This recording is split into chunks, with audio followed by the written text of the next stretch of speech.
Hola, ¿qué tal, compañeros? Muy buenas tardes. Un gusto saludarlos nuevamente a través de este medio, esperando pues que se encuentren súper bien. Hoy vamos a continuar nuestra clase en la materia de historia de nuestra salvación. Como ya les había apuntado, esta es una de las materias básicas en este estudio de Sagrada Escritura que estamos llevando a cabo.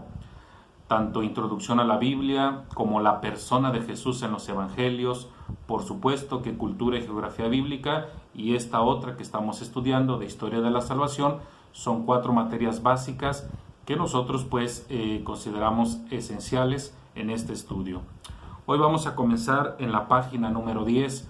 Hoy vamos a tocar un tema de capital importancia, el pecado, el llamado pues pecado original. Eso es lo que vamos a tocar el día de hoy en esta materia, no sin antes hacer nuestra oración. Es muy importante pues que mantengamos nuestra comunicación con Dios a través de la oración, y en esta comunicación pues que pidamos perdón por todas aquellas faltas que hayamos cometido, pues tanto de manera voluntaria o involuntariamente. Además, agradecerle al Señor por el don de la vida y todos los beneficios que nos ha dado a través de la misma, especialmente pues en estos tiempos, ¿verdad?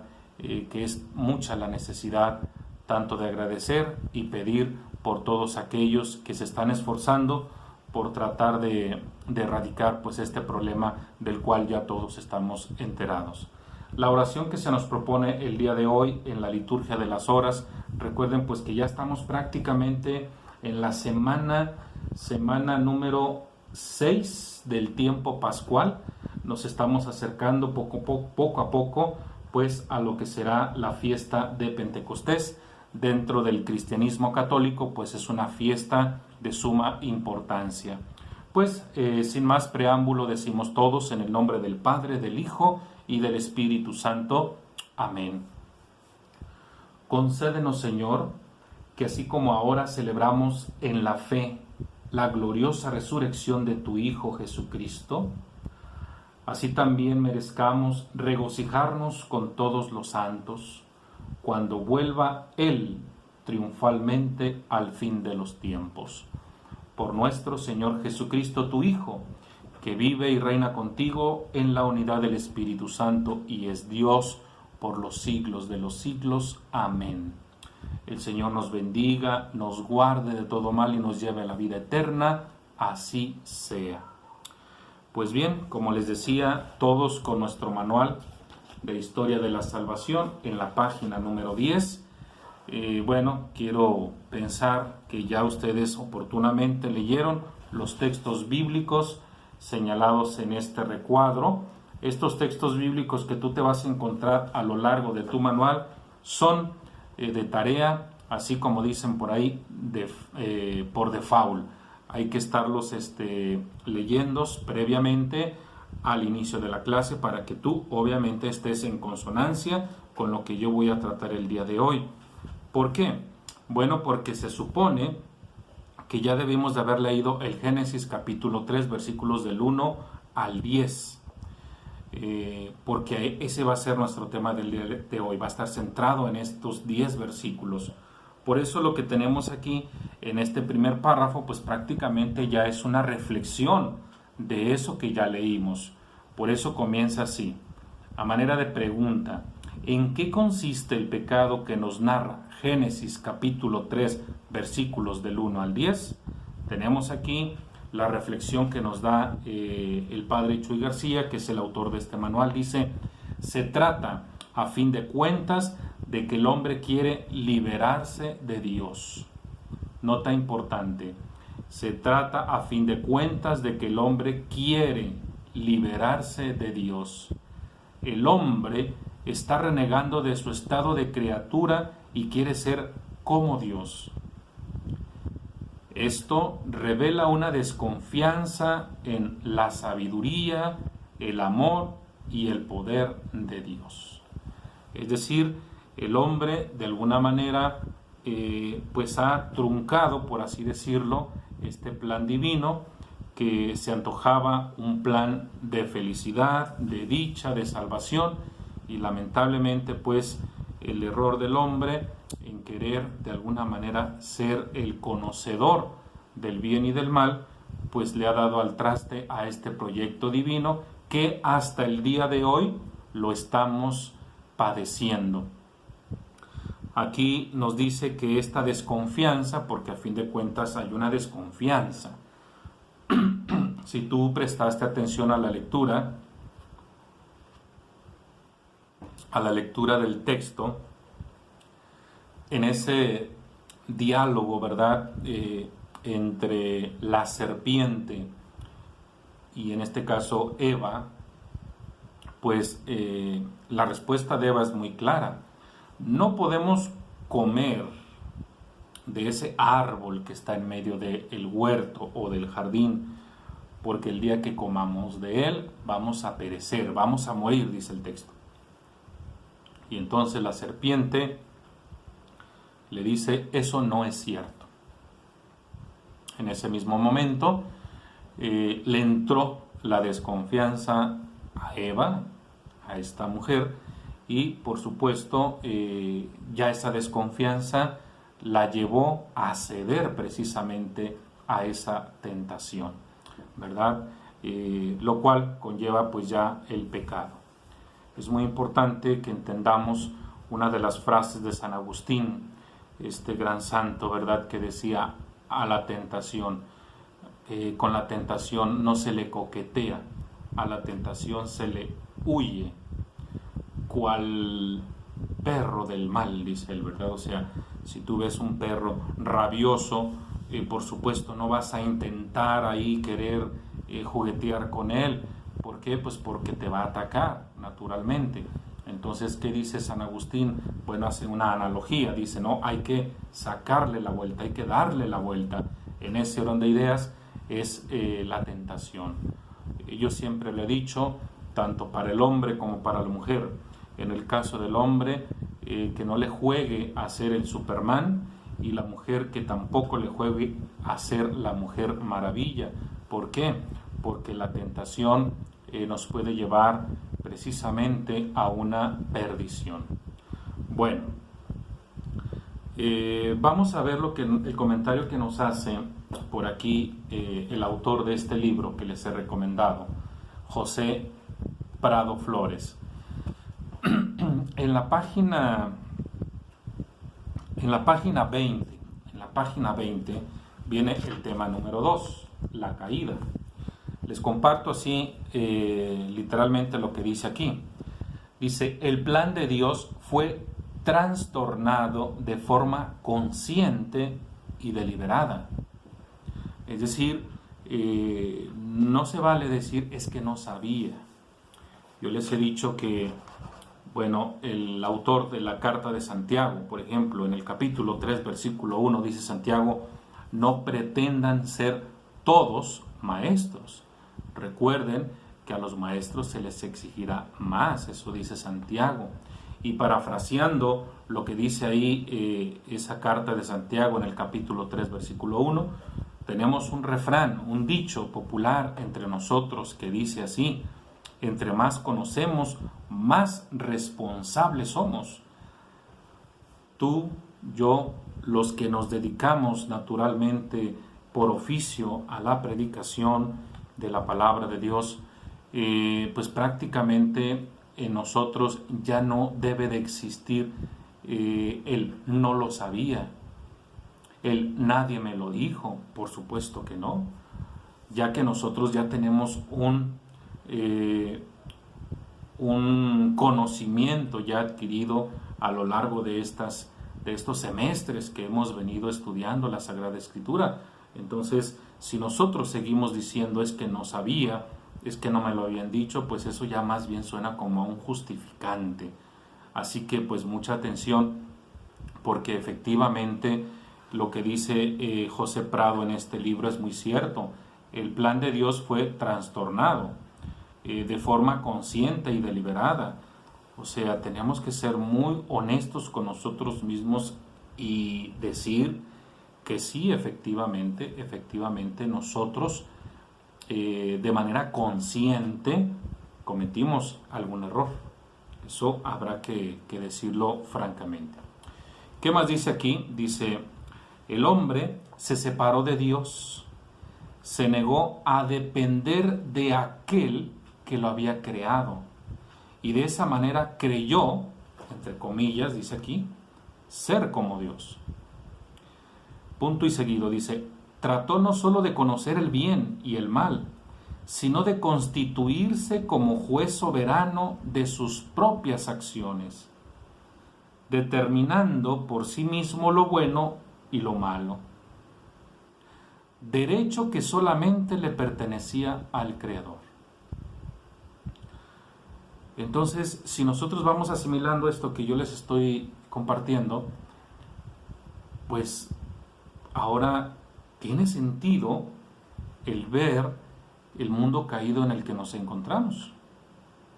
Y entonces vamos a quitar tal vez, o vamos a despejar, más bien dicho, esa duda que de pronto surge, y afirmación incluso cuando decimos, ¿por qué Dios permite esto? Por ejemplo, ¿por qué Dios permite la maldad en el mundo? Entonces yo creo que si tú estás entendiendo esto que yo te estoy compartiendo, en automático tú vas a reaccionar y vas a decir, entonces no es Dios, es el hombre. Soy yo que tal vez estoy precisamente evadiendo mi responsabilidad, dejando de ser hijo de Dios y tratando a lo mejor de gustar al mundo. Y esto es lo que le ha abonado a tener este mundo caído en el que nos encontramos, por lo que acabo de leerles yo aquí. Dice más adelante, con relación al hombre, quiso ser medida de todas las cosas, y Dios, respetuoso de la libertad humana, le permitió hacer el intento. Es decir, yo también les he compartido por ahí que Dios, bueno, yo que tengo aquí el Cristo atrás, ¿verdad? Dios no va a bajar de la cruz para decirme, no hagas esto. Tampoco me va a tomar de la mano, ¿sí? Para decir, no toques eso. No. Porque a diferencia de los animales, porque ya leímos el capítulo 1 del Génesis, y ya nos dimos cuenta que Dios creó los animales, las plantas, pues los seres vivos, entre ellos el hombre. A diferencia de los animales, Dios capacitó al hombre de un razonamiento, de una capacidad intelectual para que éste pueda conocer lo que es bueno y lo que es malo, y en esa medida pues obviamente optar por lo bueno, no por lo malo. Pero obviamente en esa libertad que el hombre de alguna manera goza, Dios quiere que se le responda, pero tampoco nos va a obligar, tampoco nos va a exigir. Yo creo que a lo largo de esta materia nosotros vamos a ir conociendo personajes que en esa libertad que Dios les otorgó, supieron responderle a Dios de manera correcta, de manera adecuada, de tal manera que ese plan salvífico, aunque de pronto parece que se ve truncado, sigue avante, sigue adelante hasta el día de hoy. ¿Por qué? Porque si bien es cierto, hay gente que se ha salido con la suya, según ellos, hay mucha más gente que está dispuesta a ofrendar su vida por el servicio del Evangelio. Eso es un hecho indiscutible. Bien, ¿qué más dice este folleto? Dice, quiso ser medida de todas las cosas, voy a repetir esto, y Dios, respetuoso de la libertad humana, le permitió hacer el intento, aunque él, o sea Dios, bien sabía que nunca habría de lograr ese objetivo. Cual padre de familia, que lo somos, cuando vemos ese niño, a lo mejor berrinchudo, y que quiere hacer algo. Y bueno, pues tú lo dejas, ¿verdad? Tú sabes perfectamente bien, porque tú ya eres un adulto, y sabes que ese niño de 8 o 9 años que quiere hacer algo, que sabes perfectamente bien que no lo va a lograr, dices, bueno, pues hazlo, inténtalo.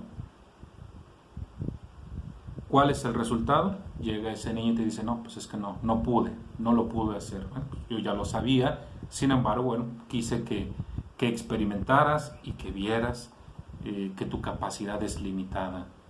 Dios naturalmente deja en libertad al hombre para que él haga lo que cree que le conviene. Pero Dios se mantiene a distancia, observando cómo ese hombre no fue capaz de conseguir lo que él creyó que iba a obtener. Muy bien, dice el siguiente párrafo: Dios no se opone al progreso humano, al contrario, Él mismo ha puesto en lo más íntimo del corazón del hombre las ansias irresistibles de ser más y mejor en todos los campos. Lo que no quiere, por ningún motivo, es que tratemos de realizarnos al margen de Él, que por nuestra autosuficiencia intentemos hacernos dioses con minúscula, rivalizando con su poder y obstaculizando su plan. Quiere que al tratar de mejorar el mundo y a nosotros mismos no lo perdamos de vista, porque de este modo estaríamos firmando nuestra propia frustración. Y aquí voy a citar nuevamente a Santiago, porque esta carta, que está dentro de las llamadas cartas católicas, viene muy ad hoc a lo que estamos nosotros aquí analizando. Ve rápidamente a tu carta de Santiago. Mira, el capítulo 4, versículo 13 y siguientes. Claro que el autor sagrado de la carta de Santiago está influenciado, por supuesto, por la versión de los 70s. Claro que tiene amplio conocimiento de lo que nosotros llamamos el Antiguo Testamento, y en base a eso hace una reflexión. Claro que ya tiene los escritos del Nuevo Testamento, por ejemplo, pues el Evangelio de Marcos, algunas cartas de Pablo, el Evangelio de Mateo. Entonces, de todo ello, él está haciendo como una especie de un condensado, pero de alguna manera hay un hilo conductor. Fíjate lo que dice Santiago en el capítulo 4, versículo 13 y siguientes. Dice, en cuanto a los que dicen, hoy o mañana iremos a tal o cual ciudad, pasaremos allí todo el año, comerciaremos y nos enriqueceremos. Fíjate bien, en este primer momento estamos viendo a un grupo de personas que ellos creen en su mundo fantasioso que van a progresar y que van a tener éxito, pero al margen de Dios. O sea, Dios no está en su proyecto. Lanza una pregunta al autor sagrado en el versículo 14 y dice, ¿saben acaso lo que será mañana de ustedes? Y les explica, pues son vapor de agua que por un instante es perceptible y al momento se disipa. Es decir, no son nada. Por el contrario, deben decir, si el Señor quiere, viviremos y haremos esto o lo otro. Repito. Al contrario, deben decir, si el Señor quiere, viviremos y haremos esto o lo otro. Palabra de Dios. Bien, con esto, entonces yo quiero dejar claro lo que les acabo de decir. Definitivamente Dios no está en contra del progreso del ser humano, está a favor. Pero lo que quiere es que lo tomes en cuenta, ¿sí? cada uno de nuestros proyectos, cada una de nuestras empresas que empecemos, tienen que estar precisamente condicionadas por la voluntad de Dios. Por eso el mismo libro de Josué en el capítulo 1, si no me equivoco, Josué capítulo 1, versículos del 6 en adelante, el libro de Josué, rápidamente lo estoy buscando aquí, sí, dice: sé fuerte y valeroso, porque tú entregarás a tu pueblo en posesión la tierra que juré dar a sus antepasados. No pierdas de vista que Josué es el sucesor de Moisés, ¿eh? Entonces se supone que aquí ya Moisés está fuera de escena. Ahora es Josué el que está en escena. Pero vamos a ver qué dice más adelante. Dice el libro de Josué en el versículo 7: sé pues fuerte y valeroso para cumplir fielmente todo lo que te ordenó mi siervo Moisés. No te desvíes ni a la derecha ni a la izquierda, y triunfarás en todo lo que emprendas. Palabra de Dios.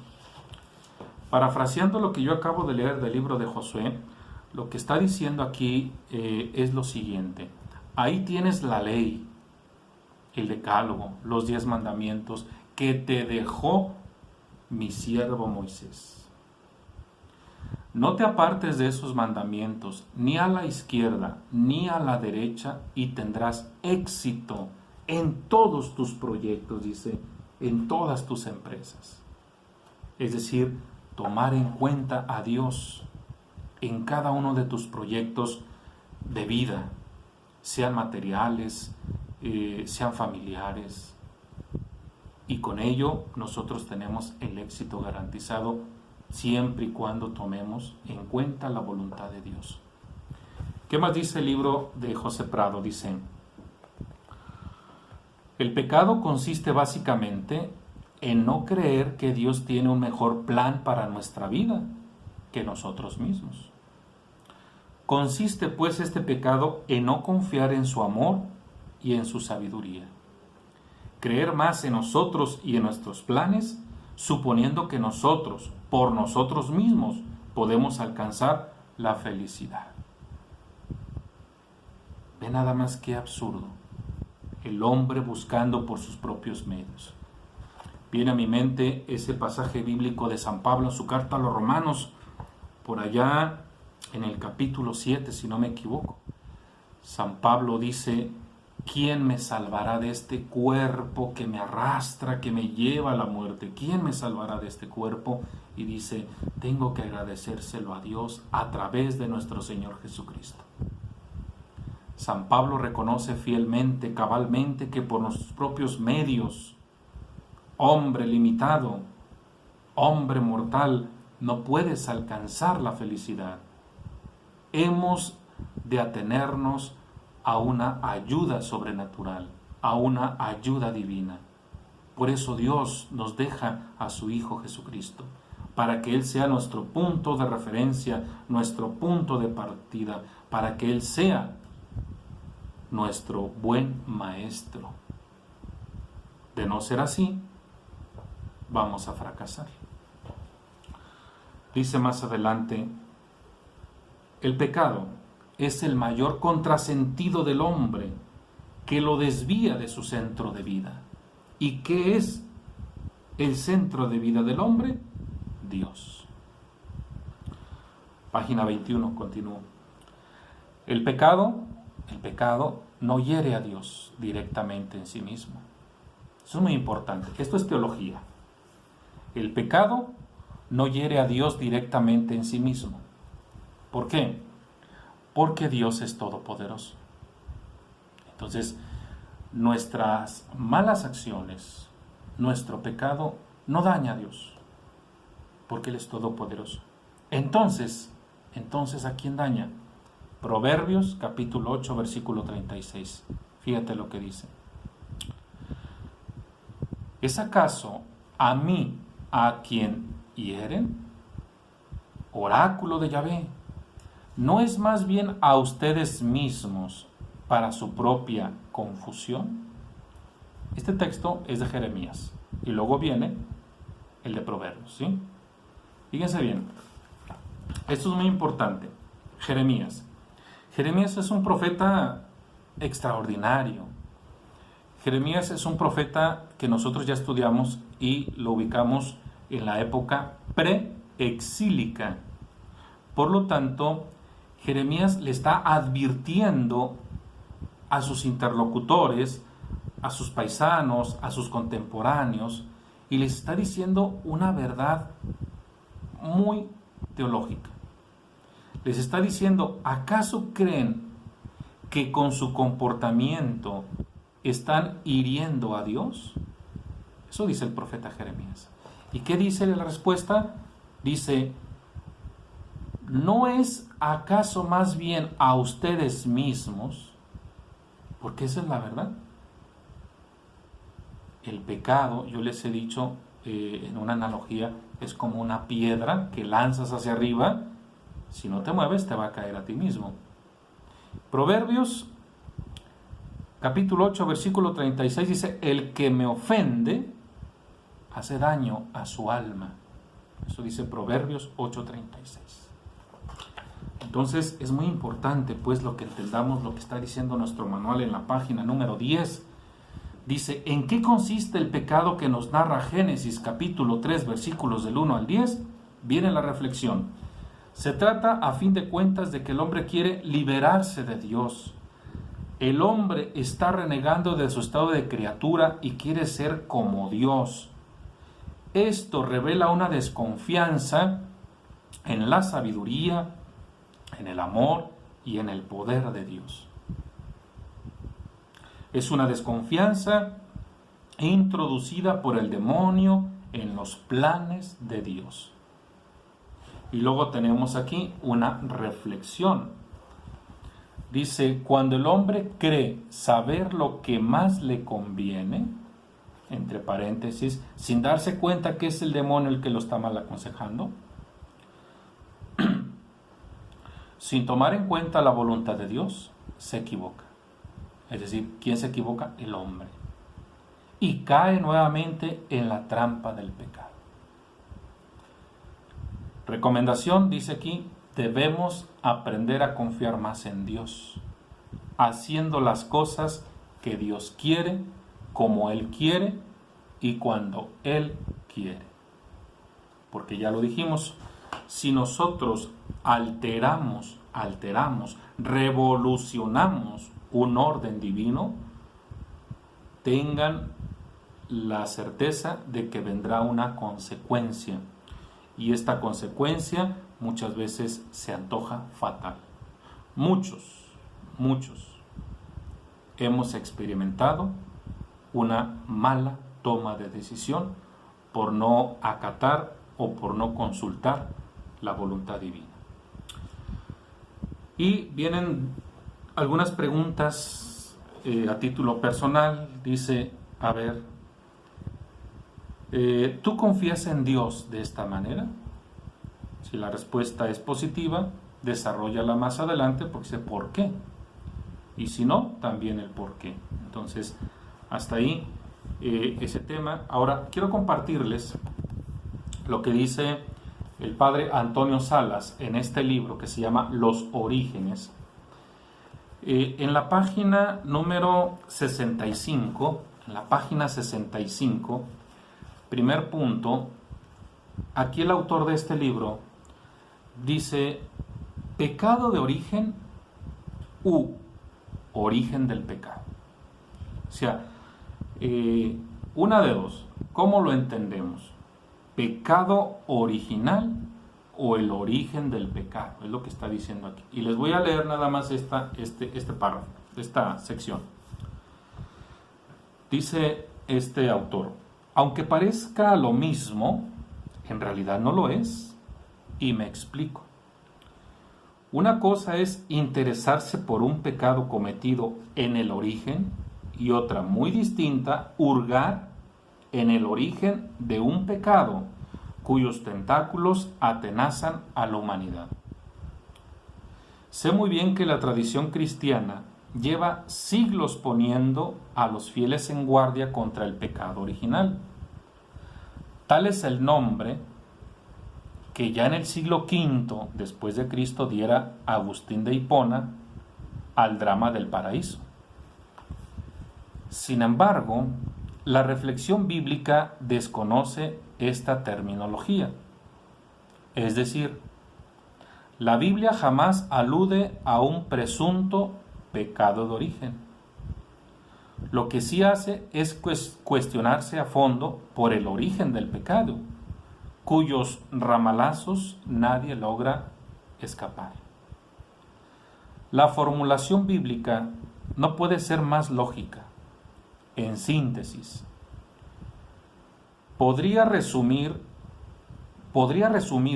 del siguiente modo. Si todos acusamos en nuestras vidas la ponzoña del pecado, es lógico que éste se adentrara en el mundo ya en sus orígenes. De no ser así, ¿cómo explicar su universalidad? Pues bien, para que tal ocurriera, fue preciso que el hombre contraveniese ya entonces los planes divinos. Sería ridículo suponerlo creado en pecado. No, su presencia en el mundo se debe a que el hombre hizo en un principio algo que le apartó de Dios. A ver, voy a explicar esto porque se pueden confundir.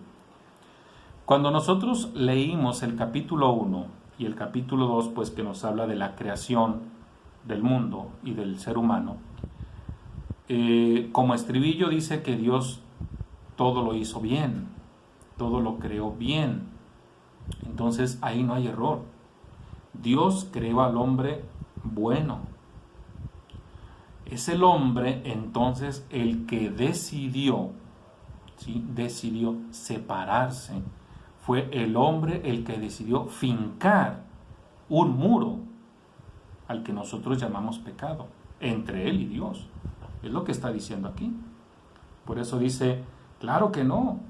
Su presencia en el mundo, o sea, el pecado, se debe a que el hombre hizo en un principio algo que le apartó de Dios. Continúa el texto. Este encuadre justifica que la tradición bíblica se afane por pulsar la génesis de ese pecado que a todos nos afecta. Pero, ¿cuáles son sus resultados? La respuesta ha de buscarse en Génesis capítulo 3, versículos del 1 al 24, ya que allí se describe cómo el ser humano desacató los planes de Dios, abriendo con ello las compuertas del mundo a tan trágica realidad. En verdad que el relato en cuestión es de cuño mítico, pero ¿acaso los mitos no ocultan verdades de fe? Nada extraño, pues que la reflexión teológica trate con empeño de penetrar en tal mito para descubrir qué oferta nos brinda en él Dios. Y la teología actual, al pulsar sus cuerdas míticas, tarda poco en comprobar cuán profundo es su mensaje. Solo que para comprenderlo se impone trascender en el plano del simple mito y bucear en los arcanos de la fe.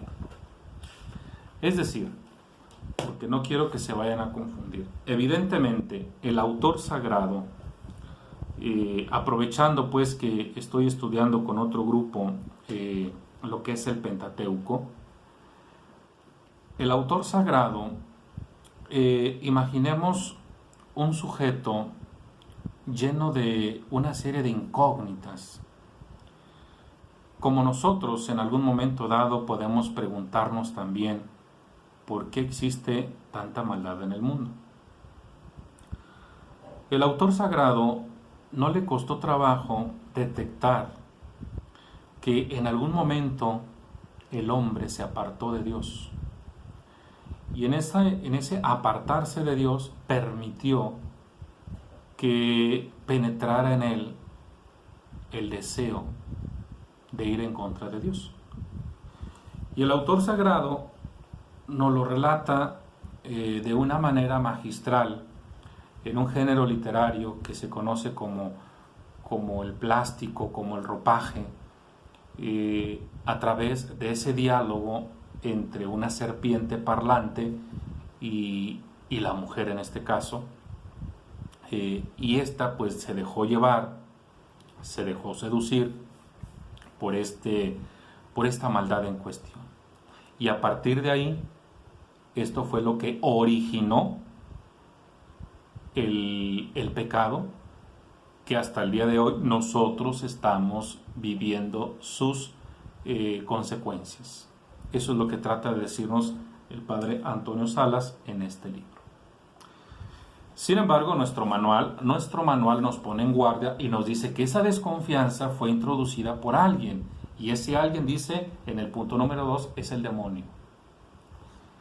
Dice, ¿por qué el demonio? Por 3 puntos. Es el autor intelectual del pecado. ¿Y qué es eso? De todo pecado. Ahora, alguien pudiera sentirse así como que, bueno, pues estamos hablando mucho de pecado, como que si estuviéramos en la doctrina tridentina y que, bueno, pues donde quiera veríamos pecado. Bueno, vamos a decirlo de otra manera. Pecado es igual a todo aquello que va en contra de los planes de Dios. Digo, porque a lo mejor la palabra pecado te puede parecer así como muy de golpe, ¿no? Pecado es todo aquello que va en contra de los planes, de los proyectos de Dios. Y por lo tanto, el demonio es el autor intelectual de ello. Número 2, el demonio dice, es el padre de la mentira. Por lo tanto, dice, debemos conocer su psicología, es decir, su manera característica de actuar, como lo hizo, en este caso ya, con Eva en el paraíso, o cuando intentó, podríamos decirlo, tentar persuadir a Jesús en el desierto para poder escapar de sus trampas. Es decir, nosotros, y de hecho lo hemos visto en diferentes ilustraciones, ¿no? En que el hombre se encuentra con 2 realidades, ¿no? Y de pronto nos lo ilustran un angelito y un diablito. Entonces, ¿a quién le vas a hacer caso? Tú tienes que tener mucho cuidado y saber precisamente discernir entre el bien y el mal y poder optar de manera libre por el bien. Y luego nos dice en el punto 3, dice, no debemos olvidar que existe y que siempre está al acecho. Como San Pedro en su carta dice, vuestro adversario, el diablo, ronda como un león rugiente buscando a quien devorar. La pregunta aquí sería, ¿quién crees que son los más apetitosos para el diablo en este sentido? Pues todos aquellos que de alguna manera queremos, nos esforzamos o intentamos conocer al Señor a través de su santa palabra. En ese momento en que tú le dijiste a Dios, sí quiero conocerte a través de la Biblia, sí quiero estudiar la Biblia para conocerte más, para amarte más, en ese preciso momento también el diablo despertó interés en ti y buscará por todos los medios posibles hacerte caer, hacerte desistir, porque muchos compañeros nuestros se han quedado en el camino. Y yo te aseguro que en muchos casos fue precisamente porque el diablo ya metió, como dice el dicho, su cuchara. Así que hay que estar muy prestos para saber discernir. Por último, vamos al punto 3. ¿Cuáles son las consecuencias del pecado? Bueno, pues tenemos insatisfacción y vacío. Por ejemplo, el señalamiento que hace el texto bíblico, porque ya debimos de haberlo leído, que nos indica que se vieron desnudos, porque así se presenta Adán y Eva, dices que estamos desnudos. Dice, es la forma en como la Biblia nos indica que no adquirieron la gloria de dioses que se les había prometido, obviamente. Es decir, están ante una total y verdadera frustración. Y yo creo que esto lo hemos experimentado más de una vez cuando nosotros pretendíamos algo por nuestros propios medios y ahora nos damos cuenta en el error en el que estamos. Y muchas veces, insisto, esto es muy lamentable. Y bueno, después en la página 11 nos habla de la desintegración del hombre. Con respecto a Dios, fueron echados del paraíso. Con respecto al prójimo, hay sometimiento, empieza a haber una serie de desavenencias. Con respecto a la naturaleza, pues tendrán que trabajar para obtener el pan. Y con respecto a sí mismo, quedarán inclinados hacia el pecado. Yo quiero dejarte de tarea que investigues la muerte espiritual. Investiga qué es la muerte espiritual. Apóyate tal vez en el Catecismo de la Iglesia para que puedas entender el último punto de este tema que hemos visto el día de hoy. Bueno, pues hasta aquí le dejamos. Les agradezco mucho su atención. Fue la materia de Historia de la Salvación. Vamos a continuar con el Evangelio según San Mateo. Gracias. Cualquier duda que tengan, por favor, háganmela saber a través del chat. Cuídense mucho y nos vemos pues en la próxima edición. Gracias.